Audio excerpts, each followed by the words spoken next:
Okay, so Amelia, the Zonnebeck Road, which was our first presentation, now way back, if you can remember this, I'm really sorry. But talk me through this poem and what it maybe meant to you, or have you got anything new for us to say? Well, it was Zonnebeck Road. When I first read it, I was like, oh my god, it's about a road. But I was like, why have I picked this poem? But no, it's about the region in Belgium where the Third Battle of Ypres took place. Nice pronunciation. Yeah. And it's basically about the main sort of theme of Edmund Blunden's work, which is the sort of futility of war paired with the destruction of nature and the role of nature in war. So he focuses on one morning and then a description of the surroundings. So, and the significance of the road. Yeah, the significance of the road in this sort of, it's kind of this just stretch of the world he selects, which is just to highlight the destruction around him. Okay. And so he starts with talking about the sunrise, which was, I think, the thing that when I found out about the fact that the soldiers stood to the sunrise, I keep myself that. The sunrise in the morning is what really got me, is the fact that the soldiers would get up every morning, they'd stand to when the sun rose, and there was this weird sort of respect that they had for nature. And then it would all sort of be peaceful just for these 5 minutes, and then it's like the day has come, stand down, and it's kind of like, okay, let's lose the respect now. Let's go and kill loads of Germans. Yeah.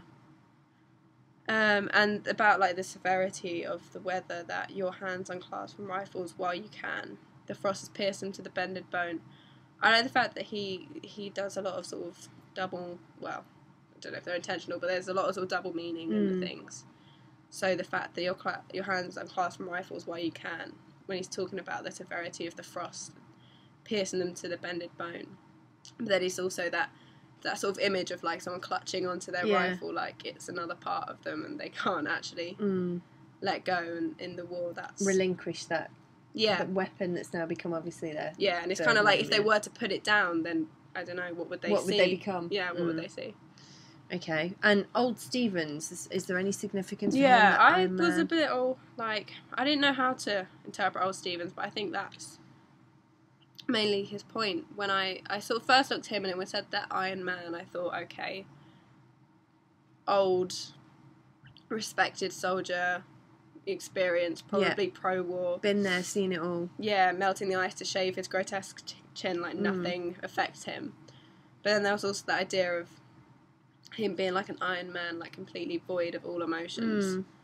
And shaving his grotesque chin, with the ice, so he's completely oblivious to emotions and senses and feelings and that sort of destruction of humanity in war. I might have a coffee fit in a minute.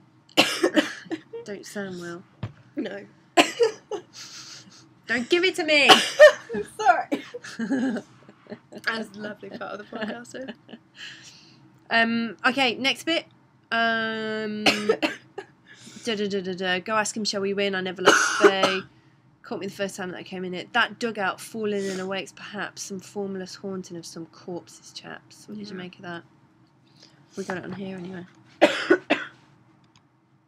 quite a way in, I think.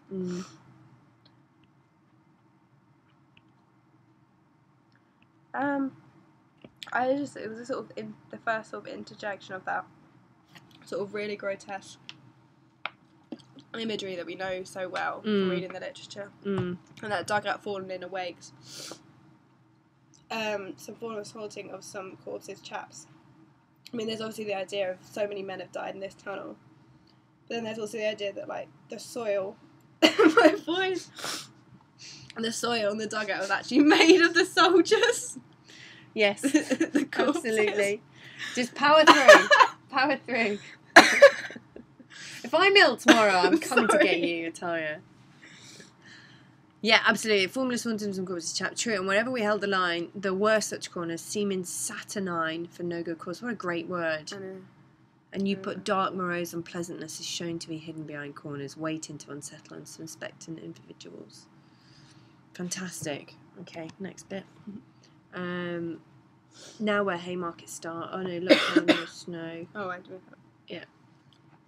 That's for the last bit. But the Haymarket starts, but there's no place for soldiers with weak hearts. I just remember the idea of like you're always on the edge of death, and it's always, there's always a shell coming for you, and it could come for you, it could come for your friend down the line. You never know, and you can't escape it. And there's no place for soldiers with weak hearts. That was sort of the idea that you're expected to be brave and whatever, and fearless, even though these soldiers are men and they've got feelings and they're inches to, close to death, and they're just meant to get on with it and be okay about it. And the snow dust was what I felt a lot of symbolism was around here with the snow dust. The snow dust whisked along the road.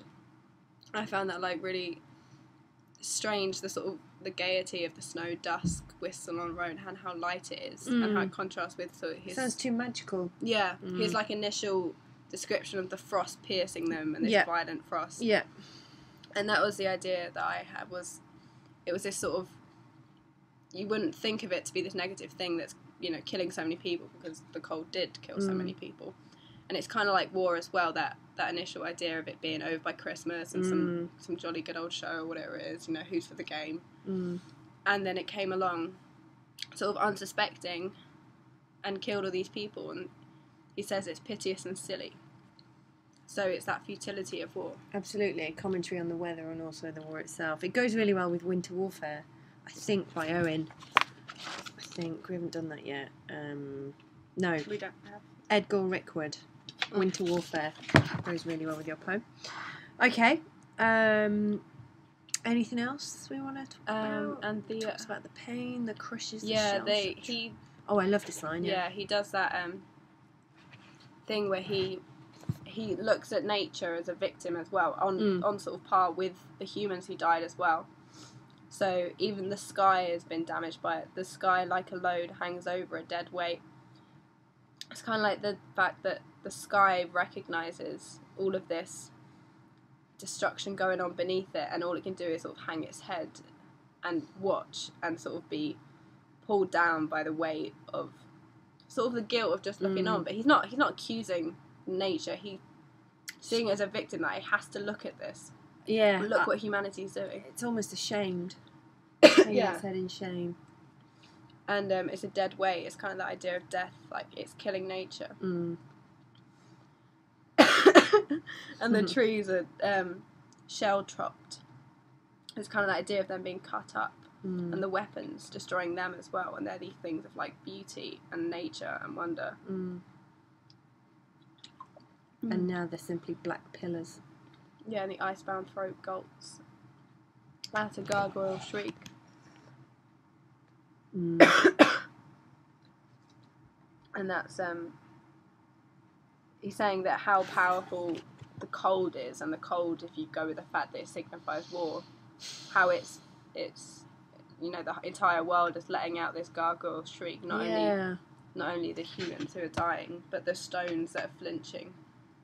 And stones are like these figures of complete strength, and that even they've been affected by this sort of cold eastern wind coming in from the the east with Germany and the war and the absolutely sort of stuff. It's almost it's a weapon in itself. And then the final couple of sections, final couple of lines, the wretched wire before the village line. Yeah. When I looked at this, we were still doing Strange Meeting, and we came across this passage where it was like, I'd been asked to bring some wire clippers because the ones that were issued by the army weren't good enough. Yeah. So it was that idea of the wretched wire is, obviously it angers them because it causes so much death, but it angers them because this death is kind of unnecessary. It's because of the fact that the authorities are lying to them and saying, yeah, the wire's cut, go ahead, go for the fight. And you can get through, and they can't, and they get there, and they with these army issue things that don't cut it, and and so many people die because of that. Definitely, it was an issue. Yeah, just the wire on its own, and who would have thought that wire would? But yeah, definitely. Um, And he compares them to rusty brambles on dead vines. So it's that idea of death, and the death that were caused by them. there the daylight oozes into dawn. Black pillars, those are trees where roadways run even eep now with warm our souls. Even eep. Fond fool, our tours but one night old, 7 more to cool. What did you make of that? When he starts talking in that sort of manner, our tours but one night old, that sort of dialogue manner, it's that weird sort of irony that our tours but only one night old, 7 more to cool. It's kind of like a false enthusiasm, and where he's just highlighting how horrific the conditions are. And he's like, only 7 more days, and obviously this is quite a far way through the poem now, so the readers experience all of this pain with from him. And even they're sort of like, oh my god, 7 more days. That's another week living in this sort of hell, when you're surrounded by, the death of humanity, the death of nature, and the daylight oozes into dawn. That was like one of the lines of just the darkness of war, because it starts with the morning and the light, and then it just regresses as he describes all this death and devastation. Darkness was in Rouen, in Rebecca's poem. There's quite a mention of that. It's a nice link. Alrighty, and then the final section: oh screaming dumbness, oh dull clashing death, shreds of dead grass and willows, homes and men. Watch as you will, men clench their chattering teeth and freeze you back with that one hope, disdain. Now you talked a lot about that in the presentation. The first bit when it was like, oh screaming dumbness, oh dull clashing death, the repetition of the O's was that sort of, he's kind of like looking back and reminiscing about, you kind of imagine him thinking about the futile deaths of so many of the people that he would have known, the screaming dumbness of it all, and that sort of juxtaposition between screaming dumbness is like, it's so obvious, why can't anybody else see it? It's so futile, and it's screaming out of the world, look at all of this and no one's doing anything. And again, when he contrasts, not really contrasts, he kind of compares the grass and the willows and the homes and the men, and he's saying that nature and humanity are suffering together as equals, and it's all because of this screaming dumbness that can be prevented but isn't, and everything's just being churned up and destroyed by war. And watch as you will, men clench their chattering teeth and freeze you back with that one hope, disdain. And that was initially, when I looked at the original copy of The One Who Got Road, was initially cold. But then he changed to disdain, which I think is, I think that's really effective, that last line. Why? Because it kind of highlights how the soldiers themselves knew.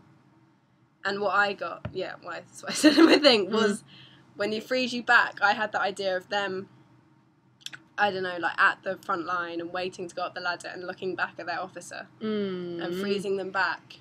Yes, with the look of disdain. And going, don't you dare turn around. We know what we're going into. We know this devastation and we're still doing it. It's your fault when it's humanity. And then the disdain back to the commander. Yeah. Yes, absolutely. That's what I got from that. Yeah. Fantastic.